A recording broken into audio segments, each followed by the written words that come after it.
All right, welcome back to Africa Business Radio Breakfast Connect. It's time for us to get into the News Express this morning. Of course, it comes your way every Monday and Friday right here on the show. And it's proudly brought to you by Business AM, Nigeria's fastest growing financial and business newspaper. Taking a look at the paper for the week, a lot of interesting, very captivating headlines this morning. And topping the front page, Okonjo-Iweala's remarks expose miserable statistics about Nigeria's manufacturing status. We have bullet headlines under that one. Country ranks 103 out of 167 in logistics. Issa Aremu, international labor expert. Others defend voice for value addition in Africa. We also have support CBN's restrictive trade policy to protect local industries from unfavorable competition. And now that's the very first headline on the cover page. And just below that one, slim chance CBN's MPC bold enough to tweak rates. Of course, we're expecting that meeting to hold today and tomorrow, the second MPC meeting for the year. Quickly, I'll give you a run through the summary section this morning. France keen on Southeast investment. The finance and investment segment, we have inflation squeeze hits pocket at 17.33%. Over to insurance and business. Partnerships can help insurers grow. You might want to check that one out on page 14. And I'll take my very last headline now on the commodities and agriculture segment on CBN's Agric policy dominant. That one's on page 24 of Business AM this morning. I've got the publisher Business AM, Philip Isakpa, joining me for conversations right now. Good morning, Mr. Philip. It's good to have you on the show. Good morning. Okay. Good morning. All right. Good to have you. How was your weekend, Mr. Philip? Well, a lovely cold weekend here in the UK. But it was okay. All right. Okay, so the MPC is scheduled to meet for the second time this year. I mean, today and tomorrow. And of course, we're expecting that the progress with global vaccination efforts, Nigeria's emergence from a recession in the fourth quarter of last year, all of these will feature in the committee's discussions today. And we won't also forget that this is going to be the first meeting after or since the 2020 full year GDP statistics were released sometime in February. What other data do you see them bringing to the table today?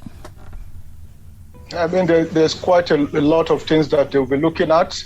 Normally, when the committee meets, it looks at all these numbers for it to be able to make projections and then to come firmly to what it wants to decide as far as rates are concerned. The good thing about the committee is that every individual that is sitting or that will be sitting at the meeting today and tomorrow will come with their own perspective. You know, there's a sense that they come from different schools of thought, and they will have researched the numbers carefully, and they will have decided why they want either the rates to be tweaked or not to be tweaked.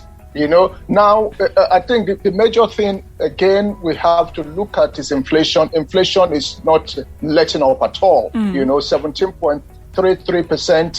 The last data that came out is a particularly devastating one, because you will have thought that they will have arrested inflation by now. But it seems that it seems as if that's becoming really, really difficult. And when you are taking an MPC decision, you know, inflation is crucial. And at 17.33%, that's going to be an issue that they're going to put on the table in terms of what direction inflation is going to take going forward. And if you look at the MPC, the decisions that they normally come, what we call the monetary policy rates decision, you know that inflation does play a crucial part. Now you talk about inflation, recession.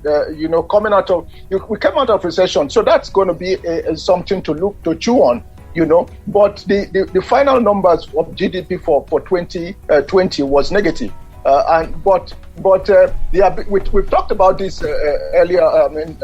During one of the programs, Rachel, when we talked about GDP being positive in the fourth quarter, suggesting what's called a positive movement for the economy. You know, and then you have, but you still have the numbers, general numbers being negative. You add that to inflation that is rising, and then that's going to be concerning to members, and they're going to. another issue, Rachel, is depleting external reserves, against rising oil prices. They're going to try to figure out how to marry those two contradictions. Oil prices are rising, but external reserves, are depleting. So that's going to be an issue, because you need to keep a buffer. Your foreign reserve, you need to have a good buffer, to be able to weather the storm. And that's going to also play in terms of how they take a decision with regards to monetary policy rate when they meet today and then meet tomorrow. Another crucial matter is unemployment. Unemployment came in at 33% the last time that the Nigerian Bureau of Statistics, National Bureau of Statistics, came up with its numbers. Right. At 33% is quite high. They're going to talk about this. They're going to look into this. The last time they tweaked the rate in September, 12.5%, and then moved it to 11.5%. A number of this, a lot of this hadn't come out at the time, especially unemployment that is rising, and that's going to feature very, very clearly when they meet today. The CBN and the fiscal authorities have tried as much as possible to work together in they really worked hard in 2020 to stem off the impact of the pandemic. We've talked about how the CBN was dominant in the economy, taking on some aspects of what we thought was fiscal policies, but we have come to realize that it was what you call a marrying of ideas between fiscal authorities and monetary authorities to see how they can stem what was devastating, to the economy in 2020. So the developmental finance approach resulted in some initiatives, that many economists and many analysts thought resided with the fiscal authorities, supporting agriculture, supporting manufacturing, and just pushing funds and creating financial possibilities for different sectors of the economy to bounce back to life. So that's going to play into the decision that they're going to take this. How they're going to look at how all the fiscal and monetary combinations help the economy in 2020, and then because we have some concerns about vaccines rollout, in recent times, there's going to be some caution, to try to find out what direction that is going to go, as far as the Nigerian economy is concerned, and how that will affect the general trend of the economy. CBN had said inflation will temperate as output growth returns. They have pumped a lot of money into the different sectors of the economy, into agriculture, into manufacturing, and a whole raft of different areas of the economy. So you expect they'll be looking at what's going to be the result, what awaiting the outcome, as it were, of this push that was made in 2020.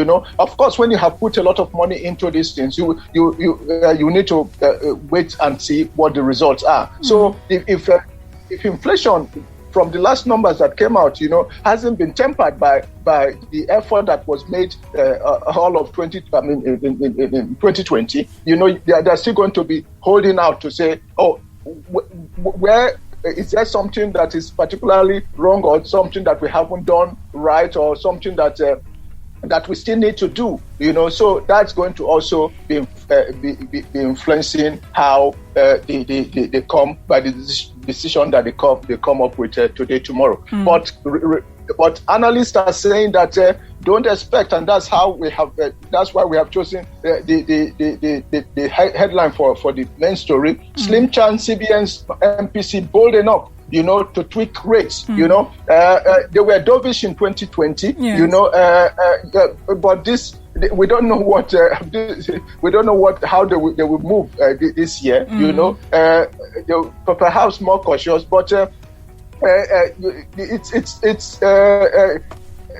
it's going to be difficult. Pro-growth and anti-inflationary part is where analysts are saying that they are likely to move. They are going to continue to push pro-growth policies, and continue to pursue anti-inflationary policies. So if you look at the two, pro-growth and anti-inflationary policies, you do everything.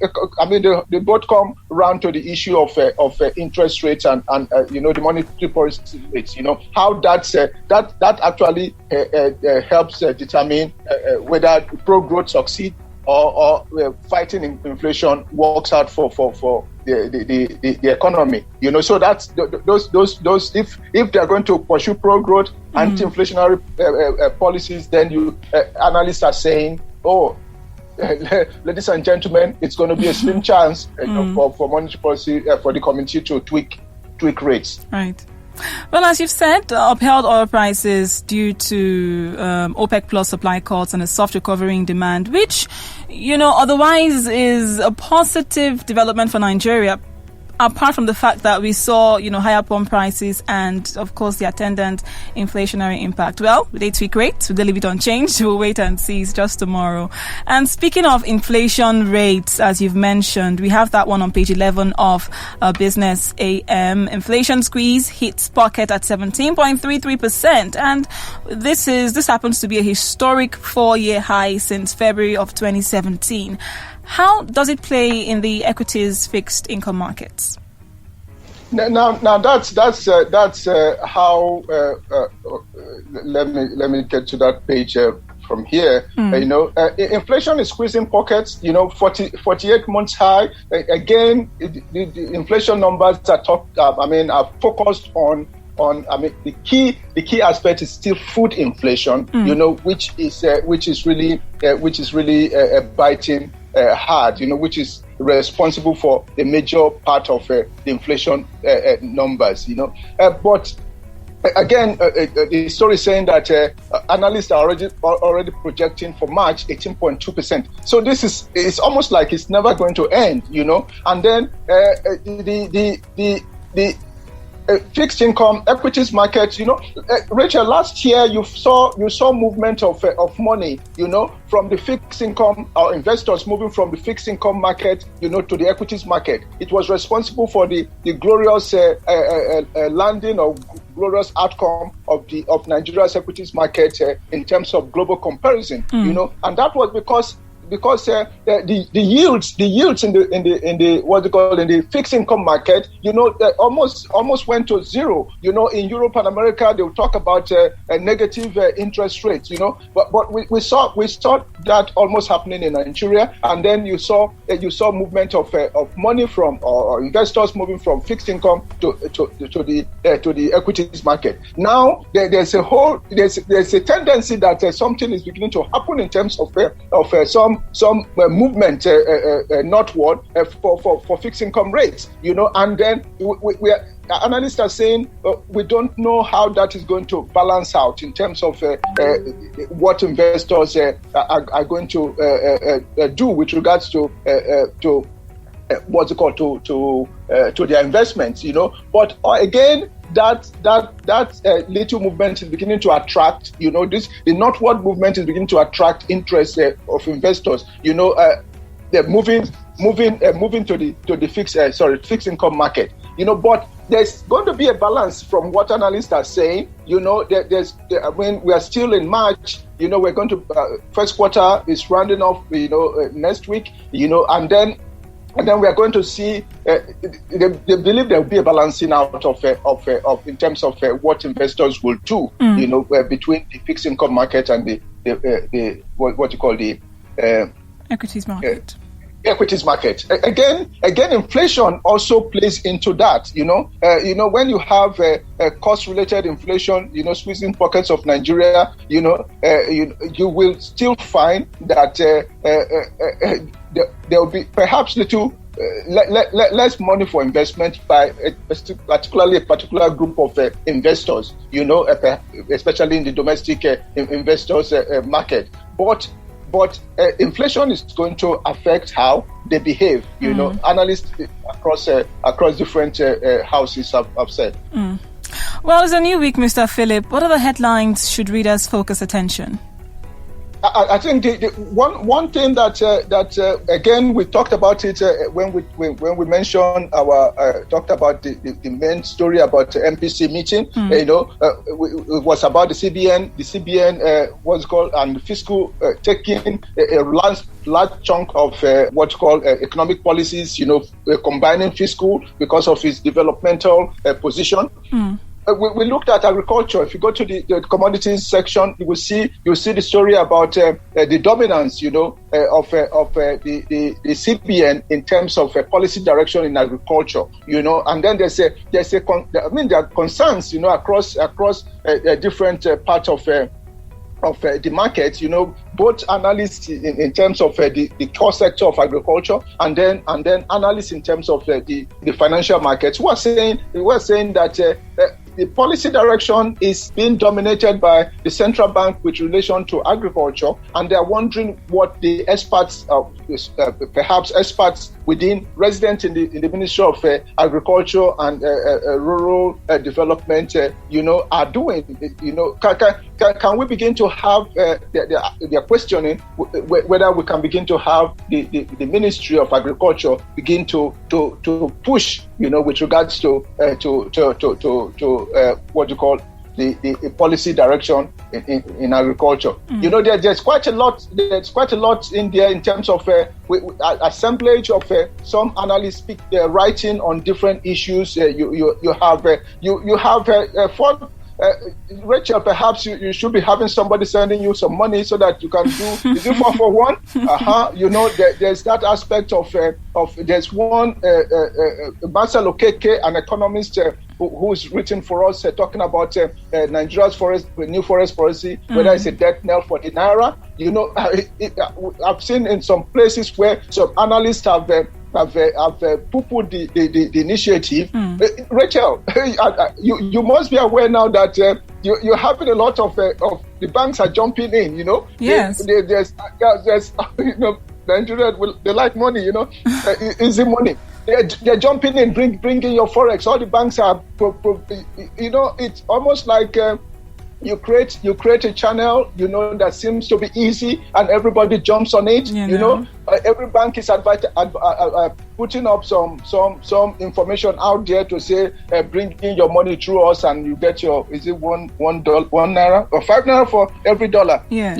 And some of them are even promising more. $5 for every $1 you bring. And you see, it's important to be careful about these policies like that, because there are whiskies, that can take advantage of such policies and particularly ruin it. It's good on the surface, but I think people are saying that there should be deeper reflection and deeper thinking with regards to when these policies are being churned out. All right, Mr. Philip, we'll have to draw the curtain at this point on News Express. We'll see how all of this will develop this week, and of course, watch out for the outcome of the MPC meeting tomorrow. Thank you so much for joining me this morning. Thank you, Rachel, for having me. And that was Philip Isakwa, the publisher, Business AM, Nigeria's fastest growing financial and business newspaper.